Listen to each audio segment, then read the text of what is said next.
નમસ્કાર વિદ્યાર્થી મિત્રો, બાલગોકુલમ એજ્યુકેશન ઝોનમાં આપનું સ્વાગત છે। આજે આપણે સ્વાધ્યાય 11.4ની શરૂઆત કરવાની છે। હવે સ્વાધ્યાય 11.4માં પહેલો પ્રશ્ન તમને પૂછે છે કે તમને એક નળાકાર ટાંકી આપેલ છે, નીચે આપેલી કઈ પરિસ્થિતિમાં તમે તેનું પૃષ્ઠફળ મેળવશો અને કઈ પરિસ્થિતિમાં તેનું ઘનફળ મેળવશો। હવે પૃષ્ઠફળ અને ઘનફળ બંનેનો ડિફરન્સ આપણને ખબર છે। પૃષ્ઠફળ એટલે તે બહારની સપાટીનું ક્ષેત્રફળ અને ઘનફળ એટલે એ કોઈ પણ આકૃતિ છે કે આકાર છે કે કોઈ વસ્તુ છે તેની અંદર જેટલી જગ્યા રોકે છે તેનું ક્ષેત્રફળ, તેને કહેવાય ઘનફળ। તો અહીંયા તમારે 3 સવાલ પૂછેલા છે।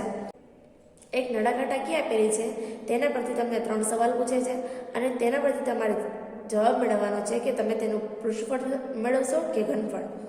તો પહેલો સવાલ પૂછે છે કે નળાકાર ટાંકીમાં કેટલું પાણી રાખી શકાશે, તે નક્કી કરવા માટે તમારે ઘનફળ શોધવાનું કે પૃષ્ઠફળ। તો આપણે જે રીતે કીધું એ રીતે કે જો અંદર કોઈ વસ્તુ રાખવાની છે તમારે, તો તેના માટે તમારે ઘનફળ શોધવું પડે। હવે નળાકાર ટાંકીમાં કેટલું પાણી રાખી શકાય, તો પાણી આપણે ટાંકીની અંદર ભરવાનું છે, તો આપણે અંદર જે ભાગ રોકાયેલો છે તેના માટેનું ક્ષેત્રફળ શોધવાનું, એટલે આપણે ઘનફળ શોધવું પડશે। બીજો સવાલ પૂછે છે નળાકાર ટાંકીને પ્લાસ્ટર કરવા માટે જરૂરી સિમેન્ટની થેલીઓની સંખ્યા જાણવી છે। તો હવે ટાંકીને પ્લાસ્ટર કરવાનું છે, તો ટાંકીની અંદર પ્લાસ્ટર ના કરવાનું હોય, ટાંકીની ફરતી બાજુ જે છે ત્યાં પ્લાસ્ટર કરવાનું હોય, તો તેના માટે આપણે પૃષ્ઠફળ શોધવું પડશે, કેમ કે પૃષ્ઠફળ જે છે એ બહારની બાજુનું ક્ષેત્રફળ બતાવે છે। ત્રીજો પ્રશ્ન પૂછે છે નળાકાર ટાંકીમાં ભરેલા પાણીથી પાણીની કેટલી નાની ટાંકીઓ ભરાશે તે સંખ્યા જણાવો। એટલે કોઈ મોટી ટાંકી છે એ તમે ખાલી કરીને નાની ટાંકીમાં ભરો, તો એ કેટલી ટાંકી ભરાય એ જાણવા માટે શું કરવું પડે આપણે, તો પાણી આપણે અંદર ભરવાનું છે, એટલા માટે આપણે તેનું ઘનફળ શોધવું પડશે। ચાલો હવે પ્રશ્ન નંબર 2 જોઈએ। પ્રશ્ન નંબર 2માં તમને આ રીતે 2 નળાકાર ટાંકીઓની આકૃતિ આપેલી છે અને તેના માપ આપેલા છે। હવે તમને રકમ કહે છે નળાકાર એ નો વ્યાસ, એટલે આ જે છે એ નળાકાર એ છે, તેનો વ્યાસ એટલે વ્યાસને મેં અહીંયા ડી તરીકે લખેલું છે, કારણ કે તેને કહેવાય ડાયામીટર, એટલે તેને ડી તરીકે દર્શાવે છે। વ્યાસનું માપ આપેલું છે 7 સેમી અને ઊંચાઈ 14 સેમી છે। તો તમે અહીંયા આકૃતિમાં જોવો છો, આ વ્યાસ છે 7 સેમી અને ઊંચાઈ 14 સેમી છે। અને નળાકાર બી એટલે આ જે બીજો નળાકાર છે તેનો વ્યાસ છે 14 સેમી અને ઊંચાઈ છે 7 સેમી। ગણતરી કર્યા વગર તમે કહી શકશો કે ઉપરના 2 નળાકારમાંથી કોનું ઘનફળ વધારે હશે। તો તમે આકૃતિ જુઓ તો તમને અંદાજ આવે કે કઈ ટાંકીમાં વધારે સમા છે અને કઈ ટાંકીમાં ઓછું ઘનફળ છે। તો આપણે આમ જોઈએ તો આનું જે ત્રિજ્યા છે તેના કરતાં આની ત્રિજ્યા એકદમ ડબલ છે, એટલે 7 છે અહીંયા, તો અહીંયા 14 છે, તો લગભગ આમાં વધારે સમાઈ શકે એવો આપણે અંદાજ લગાવી શકીએ। હવે બંને નળાકારનું ઘનફળ મેળવી તમારા જવાબને ચકાસો, એટલે આપણે જે અંદાજ લગાવ્યો છે એ સાચો છે કે ખોટો, તે આપણે નળાકારનું ઘનફળ મેળવીને ચકાસણી કરવાની છે, એટલે ચેક કરવાનું છે કે આપણો અંદાજ સાચો છે કે ખોટો। એટલે એના માટે આપણે 2 ટાંકીનું ઘનફળ શોધવું પડશે।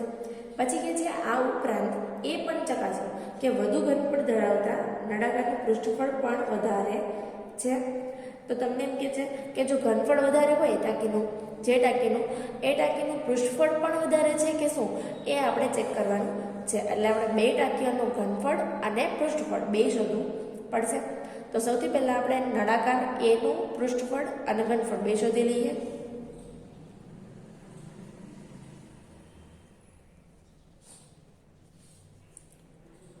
પહેલાં તેનું ઘનફળ શોધી લઈએ। તો ઘનફળ માટેનું સૂત્ર છે πr²h।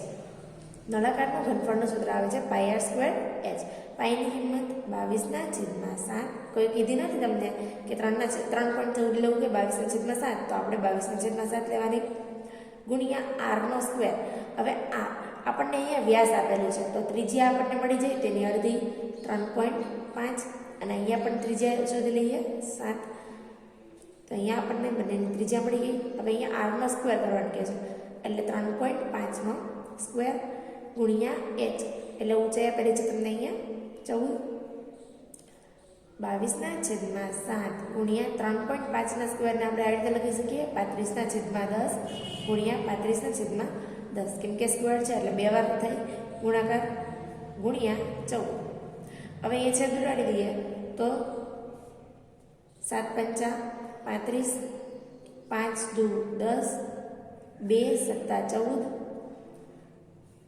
હજી અહીંયા છેદ ઉડાડીએ 11 × 22 અને 5 × 10, 7 × 5 = 35. હવે આ ત્રણ રકમ વધે છે આપણી પાસે 11, 7 ને 7. તો 11 ગુણ્યા 37 × 49 આ રીતે પણ કરી શકો, અથવા તો 11 × 7 × 7 એ રીતે પણ કરી શકાય. એટલે જવાબ આવશે 539 સેમીનો ઘન. હવે તેના માટેનું પૃષ્ઠફળ શોધી લઈએ. તો પૃષ્ઠફળ બરાબર સૂત્ર છે 2πr + h. હવે આપણે આખી ટાંકી છે તેનું બધી બાજુનું કુલ પૃષ્ઠફળ મેળવવાનું છે, એટલે તેની આ ઉપરનો મથાળું અને પાયો બધું છે, એટલે આપણે કુલ પૃષ્ઠફળ શોધવા માટેનું સૂત્ર મૂકીએ 2πr + h. તો 2 ગુણ્યા પાઈની કિંમત 22/7 ગુણ્યા r. ત્રિજ્યા છે આપણી કેટલી 3.5, તો અહીંયા લખીએ 3.5 કૌંસમાં 3.5 પ્લસ ઊંચાઈ આપેલી છે 14, તો 14. હવે 2 ગુણ્યા 22/7 ગુણ્યા 3.5 ને આપણે 35/10 પણ લખી શકીએ. હવે કૌંસ છે તો પહેલાં કૌંસમાં સરવાળો કરી લઈએ. 14 + 3.5 એટલે આવશે 17.5. હવે અહીંયા છેદ ઉડાડી દઈએ તો 2 × 5 = 10, 7 × 5 = 35 અને 7 7 કટ થઈ જાય, એટલે તમારે અહીંયા વધશે કેટલા 22. અહીંયા કઈ નિશાની નથી એટલે ગુણાકાર 17.5. 22 ગુણ્યા 17.5 એટલે 22 ગુણ્યા 175/10 આ રીતે પણ લખી શકો તમે. 22 ગુણ્યા 175 કરીએ તો તમારો જવાબ આવશે 3850/10. 0 0 કટ કરી દઈએ એટલે તમારો જવાબ આવશે 385 સેમી સ્ક્વેર. એટલે તમને નળાકાર એનું પૃષ્ઠફળ મળશે 385 સેમી સ્ક્વેર. હવે એ જ રીતે આપણે નળાકાર બીનું પણ પૃષ્ઠફળ અને ઘનફળ શોધવાનું છે. તો સૌથી પહેલાં નળાકાર બીનું ઘનફળ શોધી લઈએ. ઘનફળનું સૂત્ર છે πr² h. પાઈની કિંમત આવશે 22/7 ગુણ્યા r² હવે અહીંયા r છે 7 સેમી, તો 7 ગુણ્યા 7 આ રીતે પણ લખી શકીએ, અથવા તો 7 નો સ્ક્વેર કરી શકીએ, ગુણ્યા h. ગુણ્યા h તમને હાઈટ આપેલી છે 7 સેમી, તો 7 7 કટ કરી દઈએ તો 22 ગુણ્યા 7 ગુણ્યા 7. તો તમે આ રીતે કરી શકો 22 ગુણ્યા 7 49. 22 ગુણ્યા 49 નો જવાબ આવશે 1078 સેમીનો ઘન. આપણે ઘનફળ શોધેલું છે અહીંયા, તો તમારો જવાબ આવશે 1078 સેમીનો ઘન. હવે તેના માટેનું પૃષ્ઠફળ શોધી લઈએ. પૃષ્ઠફળનું સૂત્ર છે 2πr + h. તો 2 ગુણ્યા 22/7 ગુણ્યા ત્રિજ્યા આપેલી છે 7, કૌંસમાં ત્રિજ્યા 7 પ્લસ ઊંચાઈ આપેલી છે 7. હવે 7 7 ને કટ કરી દઈએ તો 22 ગુણ્યા 2 44, કૌંસમાં 7 + 7 14. હવે 44 ગુણ્યા 14 કરીએ તો તમારો જવાબ આવશે 616 સેમી સ્ક્વેર. હવે તમારે ચેક કરવાનું છે કે કઈ ટાંકીનું ઘનફળ વધારે છે. તો આપણે અહીંયા લખી દઈએ ટાંકી નળાકાર A અને નળાકાર B. તેના માટેનું ઘનફળ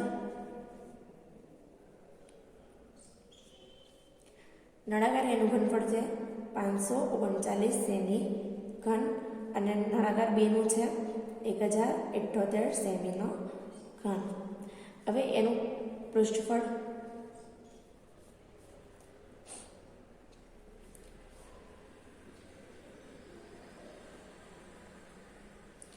નળાકાર એનું પૃષ્ઠફળ હતું 385 સેમી સ્ક્વેર અને બીનું છે 616 સેમી સ્ક્વેર.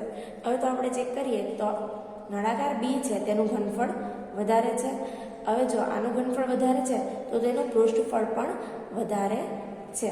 તો તમને એક સવાલ પૂછે છે કે તમારે એ પણ ચકાસવાનું છે કે જેનું ઘનફળ વધારે છે તેનું પૃષ્ઠફળ વધારે છે કે નહીં. તો આપણે કહી શકીએ કે જે ટાંકીનું ઘનફળ વધારે હોય તેનું પૃષ્ઠફળ પણ વધારે હોય.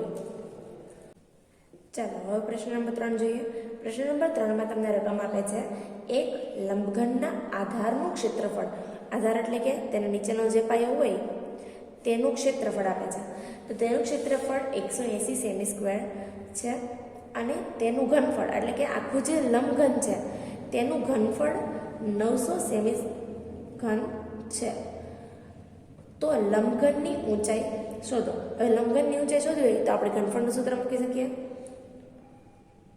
ઘનફળનું સૂત્ર આવે છે લંબાઈ ગુણ્યા પહોળાઈ ગુણ્યા ઊંચાઈ, અથવા તો તમે લખી શકો L ગુણ્યા B ગુણ્યા H.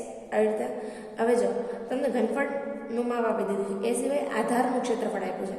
હવે લંબઘનનો આધાર જે છે તેનું ક્ષેત્રફળનું સૂત્ર શું થાય?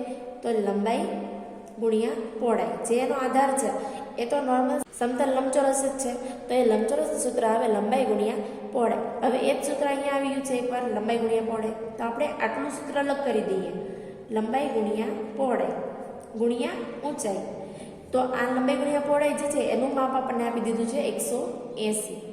એ સિવાય ઘનફળનું માપ આપે છે 900, તો આપણને ઊંચાઈનું મળી જાય. તો આપણે એ જ રીતે કરવાનું છે. ઘનફળ આપેલું છે 900, લંબાઈ ગુણ્યા પહોળાઈનું માપ આપેલું છે આપણને 180 ગુણ્યા ઊંચાઈ. હવે આ 180 અહીંયા ગુણાકારમાં છે અને આ બાજુ લઈ જઈએ તો ભાગાકાર થઈ જાય. તો 900 ભાગ્યા 180 બરાબર ઊંચાઈ. 0 0 કટ કરી દઈએ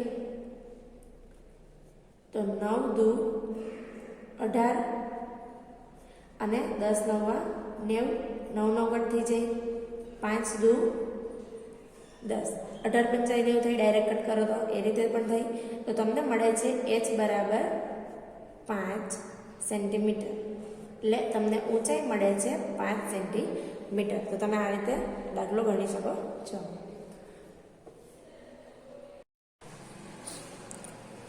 ચાલો હવે આપણે આજનું હોમવર્ક જોઈ લઈએ. આજના હોમવર્કમાં તમારે 5 દાખલા ગણવાના છે અને આ 5 દાખલા તમારે ઘનફળને આધારિત જ છે, જેમાં તમારે સમઘન, લંબઘન અને નળાકાર એ ત્રણેયના ઘનફળ શોધવાનું છે. પ્રશ્ન નંબર 5 જે છે તેમાં તમને કહે છે સમઘન, લંબઘન અને નળાકારના ઘનફળના સૂત્ર 2 વાર લખવાના છે અને મોઢે કરવાના છે. એ સિવાય પ્રશ્ન નંબર 4 જે છે તેમાં તમારે ધ્યાન રાખવાનું છે, અહીંયા જે માપ આપેલું છે એ મીટરમાં છે અને અહીંયા છે એ સેન્ટીમીટરમાં છે. તો મીટરને સેન્ટીમીટરમાં ફેરવીને પછી દાખલો ગણવાનું ચાલુ કરજો. આજ માટે આટલું જ. આવજો.